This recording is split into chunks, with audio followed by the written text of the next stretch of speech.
Herkese merhabalar arkadaşlar, kanalımıza ve yeni videomuza hoş geldiniz. Yine yepyeni bir videoyla karşınızdayız.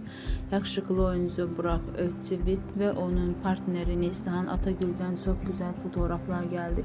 Yeni gelen kareleri sizlerle paylaşıyoruz. Siz de kanalımıza abone olmayı, videomuzu beğenmeyi unutmayın. İyi seyirler, hoşça kalın, bizimle kalın.